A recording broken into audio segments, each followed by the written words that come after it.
What's up guys, I wanted to make this video because Anker SOLIX recently released their C1000 Gen 2 and their C2000 Gen 2. These are basically their upgraded versions of their 1000 watt and 2000 watt power stations. And I wanted to make this video just give a breakdown of each one, just because you might be wondering, should I get this one or do I need more power? And so I kind of just want to give the benefits, talk about the features. I'll run some tests so you can see what these can actually power. And then I'll just give my overall thoughts and opinion at the end, in case you're thinking about, which one you might want to get. So let's get in the video. All right, so here are the units side by side so you can see them a little closer.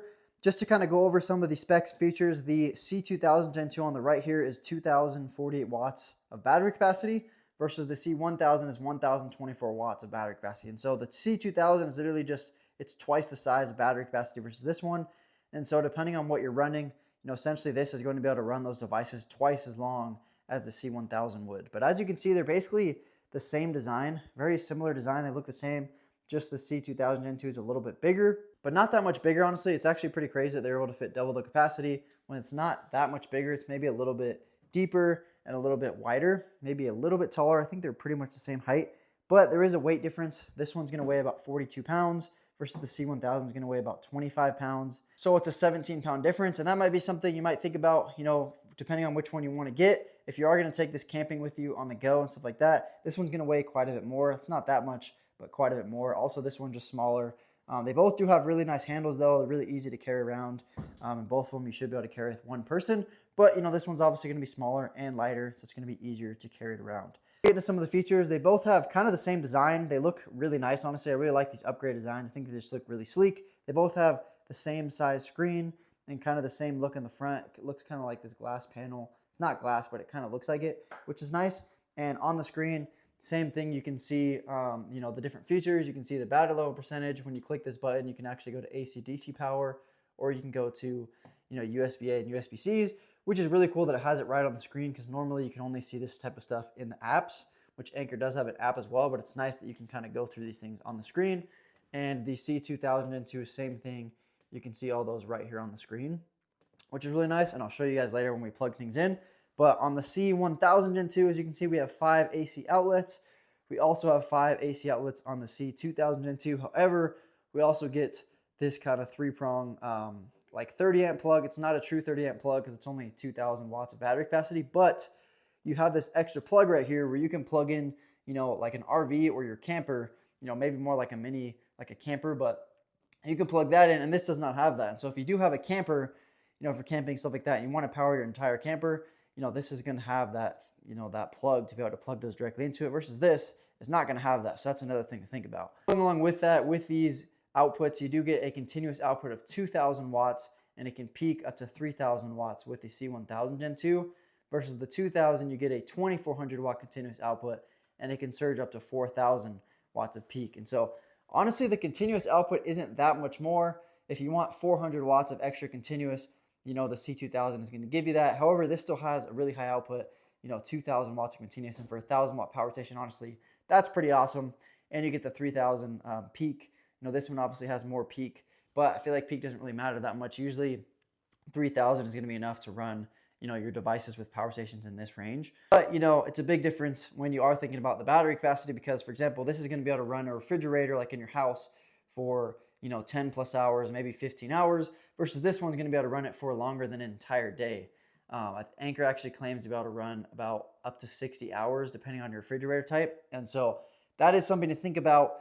If you don't really care about the weight, it's a little bit heavier and stuff like that, this is going to be a better option for just running the devices for longer, to have backup power for specific items in your house. This is going to be able to run those devices for longer. Or if you are camping, this one's going to be able to run a 1,000 watt device for double the time than this one has. And so that is something to think about as well. Both of them though do have 3 USB-Cs and a USB-A. You get a 15 watt, 102, 140 watts, and then a 12 watt USB-A. And same thing over here, 15 watt, 240 watts, and a 12 watt USB-A as well. And I do really like they included 3 USB-Cs, more USB-Cs than USB-As on both of these, because everything's pretty much USB-C now.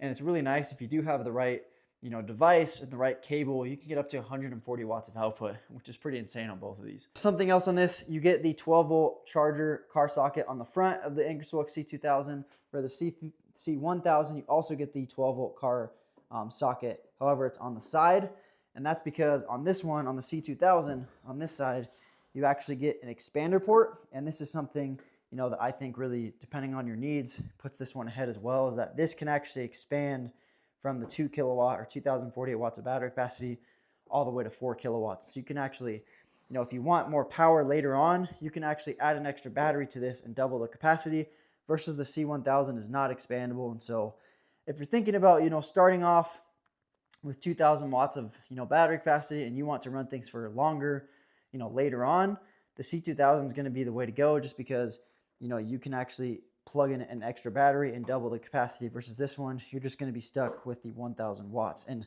which is perfectly fine. If you don't need all that power, which a lot of times for camping, you don't really need that much power, then you don't need to expand it. And this is going to be a great option because it's small and it's really compact, versus this one with an extra battery. Obviously, it's going to weigh even more. So that's something to think about as well. Expandable, not expandable. Over here to the left side of the power stations, we have our different charging ports. So both of these power stations, you can charge them up via, AC input, the wall outlet, as you can see, the outlets right there, or the inputs. You can charge them with solar panels, and you can charge them with your car. You can also charge them with a generator. So there's a lot of different options for charging. But for this one, for the C1000, you get a solar input up to 600 watts, which means you're going to be able to charge this in about 1.8 hours. So a little over, an hour and a half or so, which is super nice if you are camping. Honestly, an hour and a half is not that long. So you get, 600 watts of input, versus this one, you're going to get 800 watts of input. And so it's going to take about 3 hours to charge with solar. I do wish that they would have put a higher solar input with this, just because it's twice the capacity. I feel like with twice the capacity, it'd be nice if you could at least get 1000 watts of input of solar, but this one's only going to have 800 watts of solar, versus this one's 600. So they're actually pretty close to the solar input. And you're going to be able to charge this one with solar, obviously a lot faster than this one. So this one's going to take about 3 hours. This one's going to take about 1.8 hours to charge with solar. And what really gets interesting for this one actually is the AC input. So this is actually going to have an AC input of 1600 watts, which it actually broke a Guinness World Record. When you in the app, you can change it to ultra fast charging mode, and you get that 1600 watts of input. And this was able to charge with testing in 0 to 100% in about 49 minutes, and that broke a Guinness World Record. So this is actually, maybe not now, but at least when it came out, it was the fastest charging 1000 watt power station in the world. And so that's something to think about. If you want a power station that can charge very fast with AC, this is going to be a great option. And with solar, it still charges fairly quickly as well. And with the C2000 Gen 2, you get a 1800 watt input. So from 1600 to 1800 watts. Once again, not that much of a difference with AC charging, but with this one, you're going to be able to charge it in about 88 minutes. And so a little bit over an hour, less than an hour and a half, which is still very fast. For twice the capacity, only about an hour and a half. It's pretty amazing to be able to charge from 0 to 100%. But you can also charge this with solar and AC combined, and you can get up to 2600 watts of input. And you can actually charge this in 58 minutes with solar and AC combined, which a lot of times, you're not going to do that, because if you're camping, you don't have AC input really, and so you're just going to be using the solar. But if you did have both options, you could actually charge both at the same time, and then you could actually charge this in about an hour, which would be pretty insane, an hour for a 2000 watt power station. So that's one benefit to both of these, that they both charge really fast, and something that's really cool I think Anker's doing. They specialize in charging and charging cables, portable power banks, and portable power stations as well. And it's just, they're both really nice options for charging things very fast. Going back to the charging, I want to run some tests on this so you can see what these can actually power and handle and things like that, and the output. But if you do want to turn on the AC power on the C1000, it's down here. You click this button. Once the light turns on, then everything's active. And then it's kind of same thing over here. If you want to use the AC power, you can turn the light on right there. And then if you want to use the car socket, it has a specific button for that as well. And so pretty much same design, but now they're active, once those lights are on. All right, but now that you guys can see that, I want to run some tests for you guys. I'll have a waffle maker here and a panini maker. They both use about 1000 watts. I think actually this one uses about 1300 watts. So it'll be a good test for the 2000 watts of continuous. I'm going to turn on the AC power. This is for the C1000 Gen 2. And as you can see, the waffle maker's turned on, and it'll update on the screen. So it's using about, 1345 watts. So we'll see if it can get up to 2000. Let's see here. Plug it in. Boom. It's actually going to be using more than 2000. So there we go. It's actually using 2500. Okay. So as you can see right there, it was able to handle 2500 for like a second, and then it used overload protection. Everything shut off. That's because it's able to handle up to 2000 watts of capacity, 3000 peak. So it can handle 2500 for like a couple seconds, but then it shut off because that's way more than 2000 watts of continuous. So I'm gonna do this, and I'm gonna do one more thing, get it closer to 2000. I'll see if it can actually handle 2000. But actually, before we do that, I'm gonna do the same thing on the C2000 Gen 2 so you guys can see, this one can handle actually a little bit more power. It's supposed to only handle up to 2400, so I don't know if it's gonna actually get up to the 2600. But let's see what it updates to. 1200. Okay, we'll see. So it might actually be too much for this too. Let's see here. 2624. So I think it might overload protection on this too, actually, but.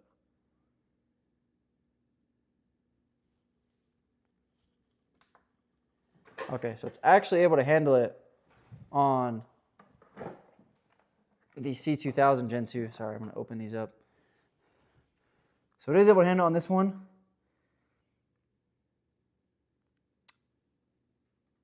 I think it's going to make it go under 2400 watts here. I'm just going to wait like 30 seconds so you can see. All right, so it's been a while. It's been about a minute or so, and it's still able to handle it no problem at all. So that is kind of a difference. If you do have two devices like this that use a lot of power, heating device and stuff like that, you want to run two at the same time, you're probably going to want to go with the C2000 Gen 2. This is a lot of power though. It'd be fine just running one of them. But as you can see right now, it's able to run it for about an hour or so, a little bit under an hour, both these at the same time, which is pretty amazing. If you were cooking a meal, even like a little electric stove or something like that, this would able to handle it, versus this one, it'd only be able to handle one of them and maybe another smaller device. As you can see here now, it's actually using less power, so it's keeping it under 2500 watts. So that's what it kind of does. It'll handle it for a little bit over 2500, and then if it can, it'll manage it, under the 2400 watts. So that way it's able to continuously run it. So these are generating less heat than they probably would full power, but the power station is able to handle it under 2400 watts, which is pretty awesome to see. All right, but now for the C1000 again, I found something that's kind of makes it closer to 2000 watts. Not exactly. This uses about 300 or 400 watts, so it should be about like 17 or 1800. But I just want to show you guys that it can handle, different appliances at the same time. So I have it turned on here. We'll turn on the blender first.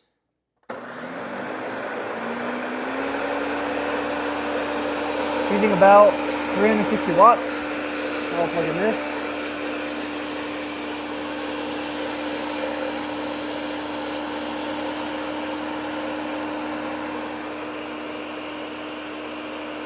Now it's able to handle that no problem at all.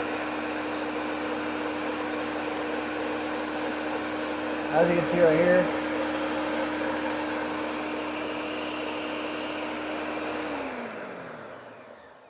All right, so that wasn't exactly all the way up to 2000 watts, but as you can see, it gets close to it. If I had another device that was exactly 2000, it'd be able to run it no problem. It was even able to run, both of these for a little bit, but as you can see, you can still run a lot with this little portable power station, which is pretty amazing. Up to 2000 watts of continuous, you're just going to be able to run, more with this one, and it's going to be for longer as well. So, for camping, I feel like this is definitely more enough, and just for backup power in your house, like I said earlier, this can run your refrigerator for like over 10 hours, 12 to 15 hours. And so it's going to do a lot, honestly. You're going to be able, especially for camping, to run your portable cooking devices, your lanterns, things like that, charge your flashlights, whatever you need. This will be able to get the job done, and to charge your phone, laptop, things like that for working on the go. This one's just going to be a little bit more and a lot longer. So it really just depends on what you're trying to power and for how long, you want to power them. But both are honestly solid power stations. All right, so I hope that I kind of help you guys see the benefits of each of these power stations and just see, kind of what they can power. Overall, I feel like as far as which one's better, honestly, they're both awesome power stations, and they're both great, just depending on, it really just comes down to, what you're planning to use these for, right? Obviously, if you have an RV or if you have a little camper, this one's probably gonna be better because it has that, 30 amp plug, and it's just going to power things, a lot, some bigger things or smaller things for a longer time than this one. But, this one still powers a lot.